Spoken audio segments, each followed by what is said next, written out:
Capitalismo de ignorantes. Vivimos, y ahí como cuestionamiento, vivimos una crisis educativa mundial y esta pregunta que la volvemos a plantear, ¿vivimos una crisis educativa mundial, querido Fernando? ¿Cuál es el planteamiento que estarías haciendo en torno a este tema? Sí, creo que es crucial que incorporemos a nuestras agendas de trabajo en todos los campos del estudio sobre la realidad humana. Eh, yo desde luego lo digo siempre desde el campo de trabajo mío, que es el campo de la filosofía. Hay temas en los que, por estar pensando en la necesidad de un humanismo de nuevo género, por estar pensando en la necesidad de que la especie humana encuentre salidas de este infierno que estamos padeciendo, este infierno del capitalismo que se ha convertido en una etapa tan criminal, tan letal, tan dolorosa para todos nosotros, para toda la especie humana, me refiero. Em, es importante preguntarnos hasta dónde la propia crisis del capitalismo ha venido empantanándonos con su decadencia y en dónde se nota ese empantanamiento, este freno a las capacidades del desarrollo colectivo, dónde se siente con mayor dureza la pérdida de la calidad eh, léxica, por ejemplo, la pérdida de la calidad y la variedad de temas con los que conversamos todos los días, que asumimos o abordamos en una cafetería o en una sobremesa o en un encuentro con amigos. La calidad y la variedad, repito, de conceptos y la profundidad con la que conversamos en el día a día. Es decir, hasta qué punto la crisis del capitalismo nos ha, con su, como el capitalismo es una maquinaria de generar pobreza, como es una máquina infernal de generar miseria, la preocupación que yo propongo ahora con esta reflexión es hasta qué punto esa generación de pobrezas y de miserias se ha trasladado a la pobreza educativa y a la miseria educativa.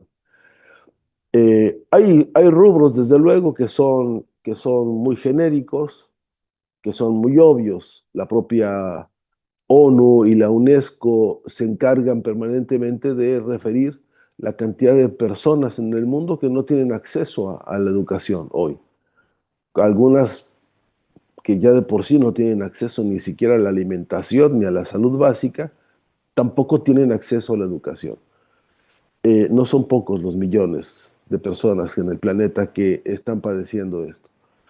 No son pocas las personas que además de padecer eh, la imposibilidad real. Cuando digo imposibilidad es que no existe una escuela en kilómetros a la redonda, que no se tiene planta docente, que no se tiene desde luego ni siquiera programas de estudio para que las personas puedan acceder a, a la información elemental que les permita comprender el mundo en el que viven.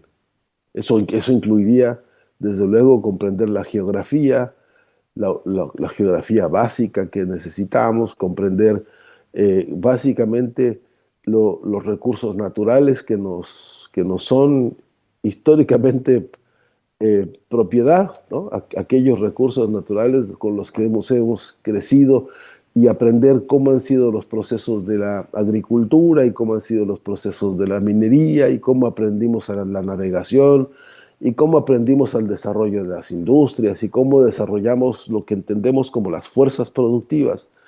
Y si encontramos hoy, Violeta, querida, si encontramos hoy muchachos de nivel secundaria o nivel preparatoria, incluso universitarios, que no tienen idea siquiera de la geografía básica del planeta, que que no tienen idea siquiera de un porcentaje, ya no digo abundante, pero un porcentaje pertinente del vocabulario con el que pueden expresar sus ideas y expresar sus emociones, expresar sus acuerdos, sus desacuerdos, sus enojos.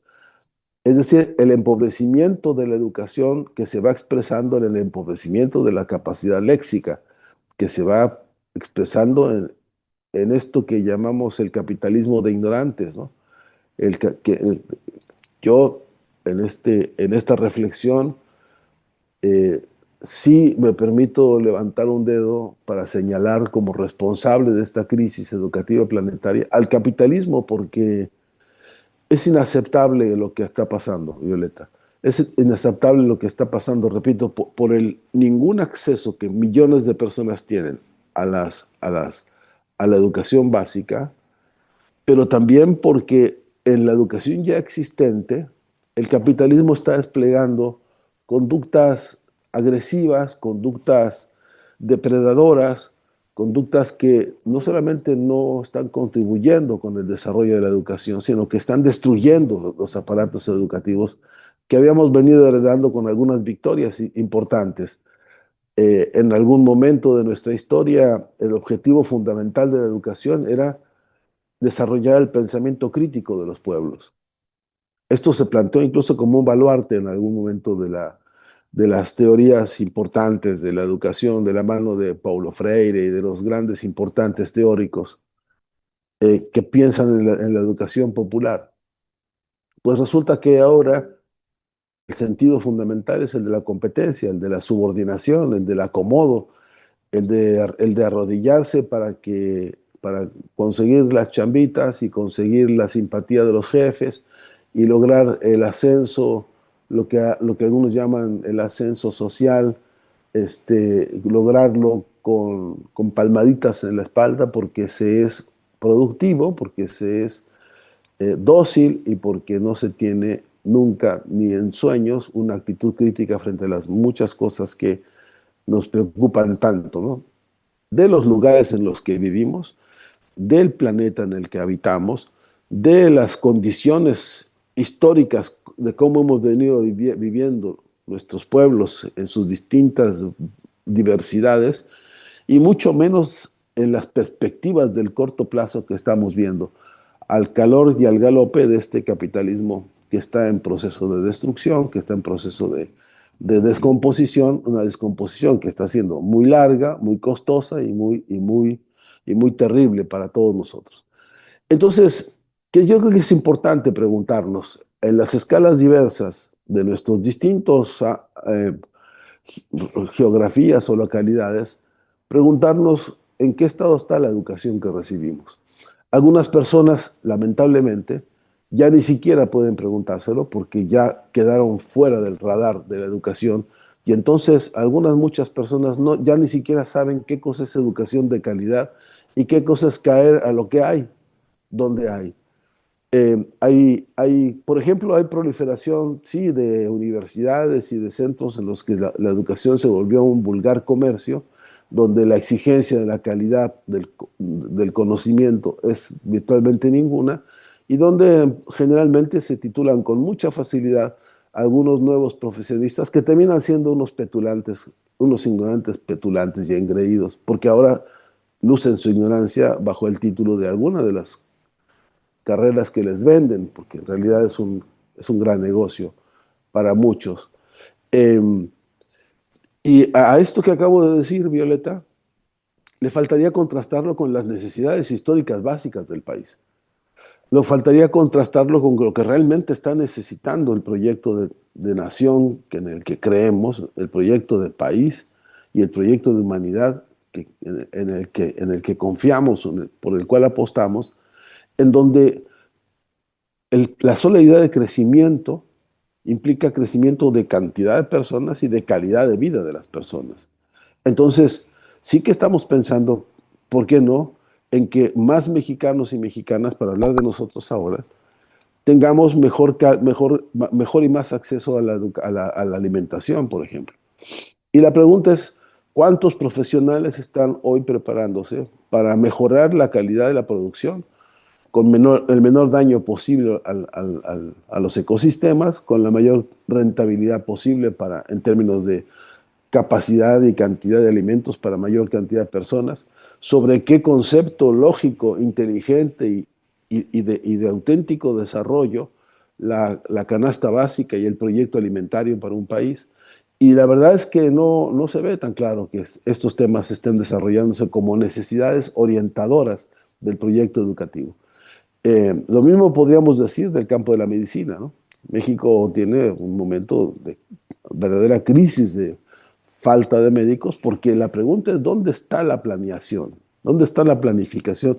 Que debería ser una herramienta fundamental en el proyecto de formación y educación, en las políticas educativas, pero sobre todo en los programas educativos. No debería haber persona que estudiara uno solo de las disciplinas que pueden enseñarse en las universidades, incluso desde luego en las instituciones tecnológicas, en las que enseñan fundamentalmente tecnología, no debería faltar en ninguna de estas, pues así como no debería faltar la filosofía, no deberían faltar las humanidades, no deberían faltar las artes, no debería faltar pues el pensamiento, el conocimiento de la dialéctica del pensamiento, no debería faltar el concepto de planificación social, de planificación económica, de planificación incluso simbólica.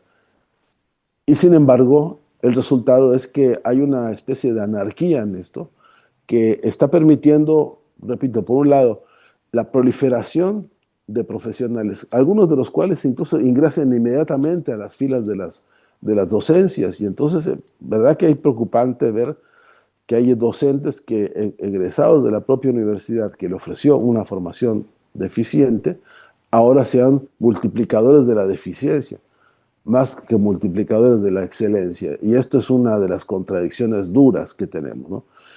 Por cierto que la palabra excelencia es otra emboscada que hay que también tomar con cuidado, porque es parte del engaño con el que se vive a propósito de qué oferta real está un gobierno, un Estado, qué oferta real está proponiéndose y proponiéndole a, a un pueblo en términos de garantizarle, elevar el nivel de su conciencia de identidad, por ejemplo. Una tarea de la formación de la historia que es crucial. Conciencia de la identidad es que nadie podría circular por ningún lugar en nuestro país sin haber tenido conciencia del desarrollo de las civilizaciones mesoamericanas, su significación, su raíz, su presencia y su actualidad. Nadie debería ignorar, más allá de conocer los monumentos o las pirámides o las figuras que están en algunos museos, la dialéctica histórica de esos pueblos. Y sin embargo, Violeta, yo lamento muchísimo que hay déficit muy serio en este nivel de formación. La construcción de la identidad nacional, no dije nacionalista, dije la identidad nacional, que hace al reconocimiento del origen, de las deudas y de las herencias con las cuales además también hay que construir la mentalidad de la devolución, porque hemos recibido de civilizaciones, de culturas y de grandes movimientos y luchas sociales, hemos recibido esto que tenemos en las manos, con todos sus defectos, con todas sus limitaciones, con todos sus problemas, pero a este es al que hay que aportarle devolución, enriquecimiento, profundización, avance. Esta formación de ética del profesional que se construye desde la escuela primaria y hasta los posgrados, nos está faltando con mucha preocupación, lo digo, Violeta. Veo muchos muchachos, muchachas, porque vivo permanentemente en los campus universitarios, que están pensando titularse para irse a, a vivir a los países estos romantizados y mitificados como los que hay en Europa, ¿no? O en Estados Unidos, pensando que son como Disneylandia, ¿no? Eh, y hay un problema muy serio porque con eso se borra la deuda histórica, con eso se borra la huella identitaria, con eso se borra la pertenencia. Y es un problema serio. No tengo posibilidad ni capacidad tampoco para hacer un desarrollo mucho más profundo, pero sí necesitamos una discusión a fondo sobre la recomposición de las cátedras, de la enseñanza, de las currículas. Sí necesitamos discutir a qué le estamos rindiendo pleitesía, a qué le estamos, en qué tenemos olvidos, abandonos y distorsiones muy serias en la formación, no solamente de la historia, de la geografía, de las matemáticas, etcétera, etcétera, sino también respecto del papel del país hoy en el desarrollo mundial. ¿Qué lugar tenemos que ocupar en el mundo hoy? Y creo que son temáticas que están faltándonos con gravedad. Eh, Termino obligatoriamente de decir esto y necesito recalcar que no soy un profesional del ninguneo. No practico el deporte de ningunear lo que otros muchos profesores vienen haciendo. No dejaré de reconocer las luchas de la Coordinadora Nacional de Trabajadores de la Educación. No dejaré de reconocer los grandes e importantes debates del magisterio democrático mexicano. No dejaré de reconocer las herencias incluso de investigadores muy poderosos, muy portentosos. Lamentablemente hasta ahora no nos ha alcanzado y necesitamos también en eso un poquito más de organización política y organización científica, ¿no? Muchísimas gracias, Fernando. Pues realmente dices tú, no lo abundo, más bien lo abundas muy profundamente, Fernando. Muchísimas gracias. Yo tengo varias preguntas a propósito de este texto que nos has compartido y que es muy, muy interesante. Ya ahorita tú decías de algunos datos de la UNESCO, pero en estos datos que tú nos compartes, en estos 244 millones de niños, niñas y adolescentes en el mundo que están fuera de la escuela, pero esta realidad que se vive en los países con ingresos bajos, ¿no? Tú nos señalas 40% de los jóvenes de estos países, como el nuestro, no completan la educación secundaria. Y sobre eso, querido Fernando, yo sé, tú dices, bueno, estos son datos, pero tú dejas muy claro que hay una desigualdad estructural entre el norte y el sur, ¿no? El acceso a la educación. Sobre eso, ¿cómo podríamos reflexionarlo? Y qué estamos haciendo, por ejemplo, nosotros acá en México en el contexto de la cuarta transformación y pensando que una revolución social tiene que iniciar por la educación también? La cuarta transformación está haciendo una revolución y una transformación educativa de fondo, querido Fernando. Pues yo estoy convencido de que sí. Lo que también estoy convencido es de que hasta hoy parece insuficiente lo que se hace y también lo que se hace parece lento, al menos me lo parece. Y me lo parece porque, pues no por caprichoso, sino porque hay que ver la densidad poblacional objetiva con la que está lidiando el proyecto educativo nacional de la Cuarta Transformación. Y este proyecto, esta caracterización de la población, solamente analizando la infancia, solamente los niños, incluso que tienen que ir a formación preescolar, que necesitan la formación preescolar, porque la formación preescolar contiene un ingrediente sustancial que lo saben y lo han analizado expertos, es el tiempo del juego. El tiempo del juego organizado, el tiempo del juego que desarrolla habilidades físicas, que desarrolla habilidades colectivas, que desarrolla la socialización. Esto, bueno, no voy a detenerme a repetirlo, pero es fundante del desarrollo de un país. Entonces, esto yo no lo veo todavía resuelto. En algunos lugares la intención, eh, para cuando se han querido hacer cosas, para incluso resarcir algunas fallas en algunos niveles de la clase media o para contentar a otros, pero a nivel nacional yo no veo un programa realmente de despliegue en el que efectivamente se esté acentuando desde luego el diseño del proyecto de educación, por ejemplo, preescolar, y luego la concordancia con el diseño del proyecto de escuelas primarias. Eh, yo creo que hay una necesidad ya hoy, con la tecnología de hoy, con las condiciones de hoy, con los retos y con el mundo de hoy, de dinamizar el uso de los propios libros de texto gratuitos y entrar en una dinámica pedagógica distinta.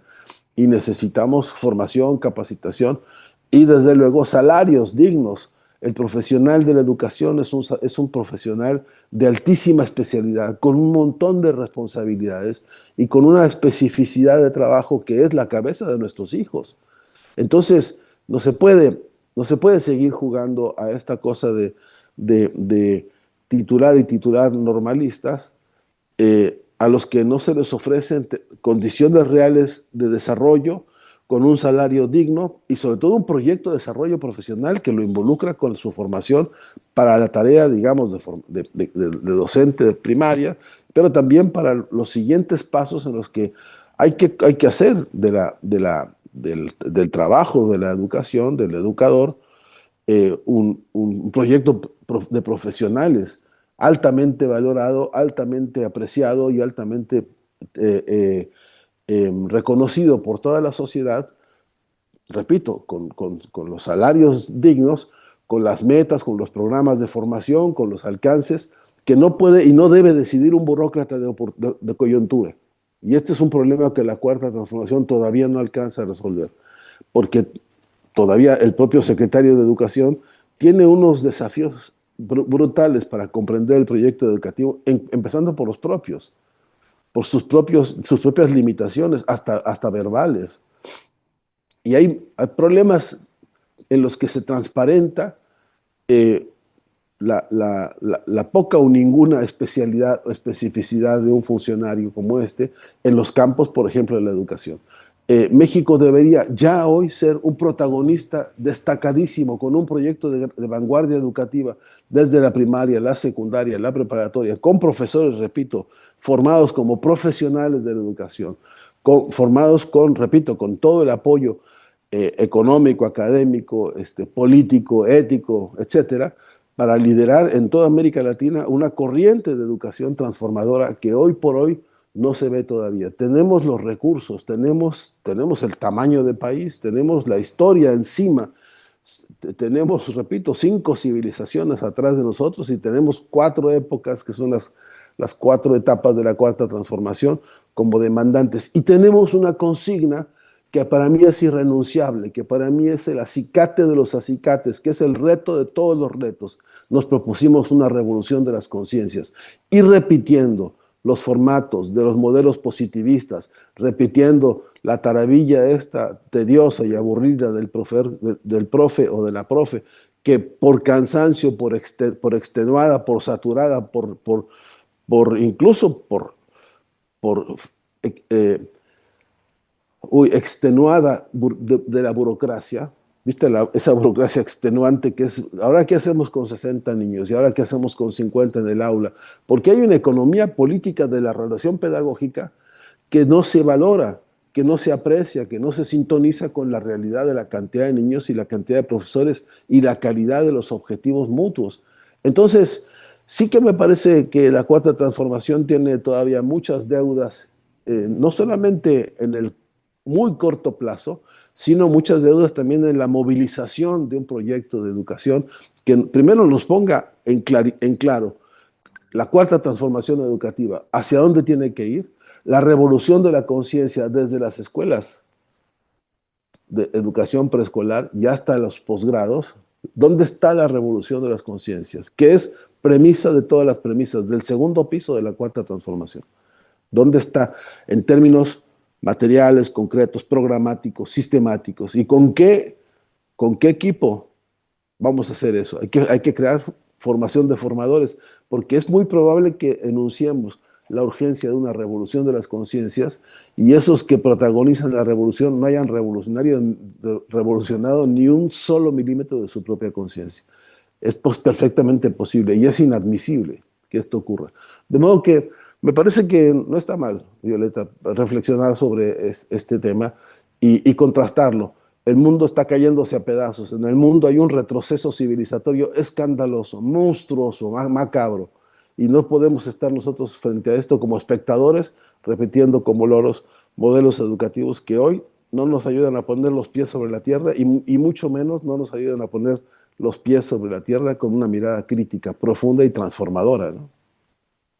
Gracias, Fernando, por este último comentario también y que a mí me parece muy, muy importante en el sentido Por ejemplo, yo soy egresada de la UNAM, de la Facultad de Economía, y tú dices aquí en tu texto, el problema no solo es cuantitativo ni tecnológico, sino es filosófico y también es por el abandono de diversas enseñanzas, ¿no? De la historia crítica, de la teoría política. Pero en específico, por ejemplo, en este espacio, ya te lo había compartido alguna vez, Fernando, cuando yo ingreso, pues se eliminaron, por ejemplo, las materias de sociología, se eliminó la geografía, se eliminó el estudio de América Latina, que eso fue tremendo, y se eliminó también a la mínima expresión el estudio del campo mexicano, de los campesinos siendo el principal o el sector primario de la economía. Y otras modificaciones también importantes que hubo una orientación específica de la historia y bueno, eso pervive, ¿no? Digo, y eso pervive en esta principal universidad de, América, de México, que es la UNAM, y eso es lo que se está y se sigue enseñando también como parte del plan de estudios en economía. Y por supuesto, ¿no? ¿Qué pensar? Ahorita yo te estaba escuchando y decía, claro, una parte importante de los profesores en el plan de estudios o con el plan de estudios, pues debería estar volcado a estudiar lo que está pasando en torno al genocidio en Gaza, ¿no? Pero, por ejemplo, ni siquiera está dentro del plan de estudios el estudio económico de América Latina, ¿no? ¿Cómo van a voltear hacia otros territorios? Y claro, se privilegió, Fernando, el estudio hacia América del Norte, hacia los Estados Unidos en específico. E insisto, eso pervive y me parece que eso se repite también en otras de las carreras en la principal universidad de este país. Sobre esto, ¿qué reflexionar, Fernando?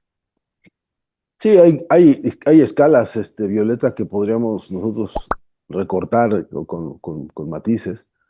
Eh, una de ellas, ni duda me cabe, es que los mandatos de los organismos internacionales, como el Fondo Monetario y como el Departamento de Estado norteamericano, y desde luego también con todas las emboscadas que están insertas en el Tratado de Libre Comercio con Estados Unidos y Canadá, incluyen seguramente la necesidad de acarrearles mano de obra de gente especializada, por ejemplo, en áreas como la economía, ¿no? Y no me sorprendería a mí que la cantidad de becas, apoyos, coqueteos y seducciones que pueda haber para atraerse a estudiantes de economía hacia esos fines, hacia esos confines, para decirlo de una manera más elegante, contenga, entre otras cosas, la moral de esclavos y diga, mira, estudiate muy bien las teorías económicas del mercantilismo burgués para que te presentes como un muchacho o una muchacha eficiente, eficaz y que pues, consigas hacerte una vida en el sentido del progreso pequeño burgués, ¿no? En fin, y seas una funcionaria o funcionario, no sé. Em, todos estos requisitos a veces están acompañados de muchas exigencias. No estoy diciendo de ninguna manera que esto se regale y que sea fácil. Conozco muchos muchachos que están entregados a este formato de, de- de adquisición de cerebros, de secuestro de cerebros, mejor dicho todavía, de guerra cognitiva, porque ahí hay un peligro crucial también, que es empezar a dominar a tus pueblos en función de dominarles la cabeza, ¿no? Entonces, después nos encontramos con muchachos y muchachas que por esta vía terminan pidiéndole a Estados Unidos que vengan y nos invadan. Lo hemos oído ya muchas veces. María Corina Machado en Venezuela es de estas mismas cabezas que tienen ya intoxicado el cerebro con esta lógica. Entonces, si hay un proceso de usurpación, para decirlo, de huachicoleo de cerebros, ¿no? Si hay un mecanismo constante de usurpaciones, no necesariamente para llevárselos incluso a otros países, sino para insertarlo en los modelos del control del aparato burocrático o del aparato industrial en México, ¿no? Eh, pero lo que hay, en todo caso, es un rompimiento de la realidad. Y yo si me permites la audacia, yo lo considero como un delito serio contra las personas, porque ¿dónde hay consulta sobre esto? ¿Dónde están las bases o los representantes de los poderes que hayan discutido el tipo de programas educativos que está necesitando el país?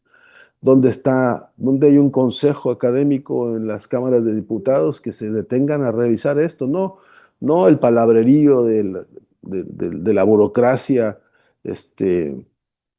universitaria, que además es horrorosa, por si no fuera ya horrorosa la burocracia, pues esta es peor por la cantidad de cosas que frena y que hiere, ¿no? Entonces, como no hay una plataforma de consensos en serio, como no tenemos colegios académicos que realmente estén pensando en un proyecto de científicos y profesionistas emancipadores, emancipados ellos mismos, entonces, bueno, tenemos este peligro enorme que es que mañana tu hijo, tu hija, tu primo, tu sobrino, que tanto trabajo costó para que llegara a estudiar una carrera, resulte que ya está enamorado de los valores del proyecto que justamente lo ha venido sacrificando a él y a todo el país, ¿no? Eh, no les va a interesar a ninguno, seguramente bueno, obviamente con las salvedades obligatorias, pero un proyecto de economía productiva a nivel agrícola, ganadero, regional en el país, que cumpla de una vez por todas con la reforma agraria, no se ve. una, un proyecto que le devuelva de una vez y por todas las tierras a un país que las necesita hoy más que nunca por la diversidad de recursos que se descubren, por los costos de esos recursos a nivel mundial, por los peligros que representan. Mira Venezuela, con el pretexto de quedarse con el petróleo venezolano, ya inventaron no sé qué tanta barbaridad narcoterrorista y horrores que mucha gente cree porque también por ignorantes. El capitalismo de ignorantes también produce opinión pública de ignorantes. Y hay gente dispuesta a decir que sí, que Venezuela y que Maduro y que el dictador, etcétera, por ignorancia, por no saber, por ni siquiera hacer el esfuerzo mínimo de comunicarse con los otros y conocer y entender. En fin, entonces, eh, es un riesgo, es un peligro nacional, eh, Violeta, en la medida en que esto se deje, en la medida en que no se intervenga, en la medida en que la cuarta transformación no sea a cargo de la revolución de la conciencia de cada uno de los profesionistas que son protagonistas del desarrollo del país, que son depositarios de la confianza del presupuesto nacional, porque pues cada uno de los que están ahí sentados en las universidades y en las escuelas son, son se decía antes, derechohabientes, ¿no? Es decir, el que habita un derecho consolidado y constituido porque todo el mundo pone sus impuestos para que tengas ese derecho. Entonces, hay una obligatoriedad de fondo, a la que yo llamo obligatoriedad moral y ética, que no se está mostrando. Mi queridísimo amigo Gabriel Vargas Lozano hace años viene discutiendo una batalla verdaderamente heroica por devolverle a la universidad, por devolverle a la educación su derecho a la filosofía, que fue saqueada, que fue manoseada, que fue cercenada por el modelo neoliberal y todavía hoy no se logra la recuperación de esa gran pérdida en el corpus educativo, ¿no? Por decir una de tantas y tantas cosas que habría que revisar. Así que Violeta, veo con preocupación, vuelvo a decirte el asunto, eh, porque por otro lado, lo que se muestra son muchas debilidades, ¿no? Al tamaño del problema, de la deuda histórica que hay con México, con su pueblo, con sus pueblos, con su diversidad en materia de educación, como en otros tantos, a esta deuda en particular, no estoy viendo que estén reuniéndose los elementos y los instrumentos para saldarla lo antes posible. Y eso es un peligro a nivel mundial, ¿no? Pues muchísimas gracias, querido doctor Fernando Buenabad, doctor en filosofía, rector, fundador de la Universidad de Filosofía de Buenos Aires. Te agradecemos muchísimo esta cátedra que nos has dado, Capitalismo de Ignorantes. Vivimos una crisis educativa mundial. Muy, muy importante e interesante. Y pues seguimos en comunicación. Se abren muchas otras preguntas que después te queremos estar planteando. Pero por lo pronto, para dejarte también descansar esa garganta, te agradecemos muchísimo y te mandamos un fuerte, fuerte abrazo, querido Fernando. Un gran abrazo, Violeta, para ti y para todos los amigos de Rompeviento. La semana próxima nos encontraremos.